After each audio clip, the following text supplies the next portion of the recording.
para sa job order number 1 na may pasahod na 1,000 pesos. I'm sure naintindihan niyo na ito mga boss at naintindihan na rin natin Nix na lalagyan niya lahat ng mga lalagayan ng limang chocolates taga-kulay except purple. At ito ay may job rating na caring carry. Ibig sabihin natin Nix, 8 out of 10 bots na mga husay na nakagawa nito. Kaya I'm sure kayang-kaya mo. Mahilig ka bang kumain ng mga Japanese food? Yan, oo naman. Gusto natin yan lahat. Pero kanina, hindi pa tayo nagtapos nag-advertise. Parang VTR, parang gusto mo nang gawin yung challenge.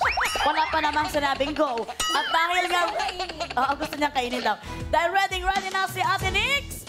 Work na! Go! Go!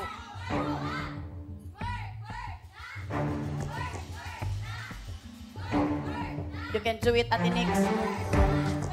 Kailangan, Pwede, yung ikaw ginagawa mo, Ate Nick. Ibasa, kailangan 5 kulay except for purple.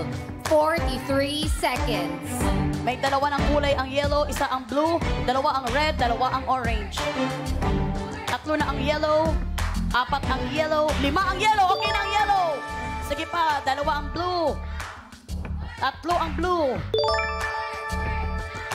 Okay, meron ka na lamang 23 seconds. 3 ang orange, 4 ng orange, 5 ng orange. Okay. Ate Nikki, you now have 15 seconds left. 4, 5 na ang red! Blue na lang!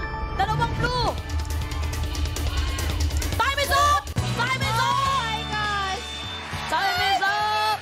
Oh my God! Muntik na uy. Nanginginig ako dito Ako sa din nagaganon yung kamay ko. Time is up! Sabi ko, kitang-kita, bilangin muna natin. Partner, ikaw na ang magbilang kung 5 ba talaga lahat. Para sigurado. Para sigurado sa mga boss katropay. 1 para sa orange, 2, 3, 4, 5. Para sa pula, 1, 2, 3, 4, 5. Para sa dilaw, 1, 2, 3, 4, 5. And lastly, para sa blue, ayaw matanggal. 1, 2, 3, 4, 5.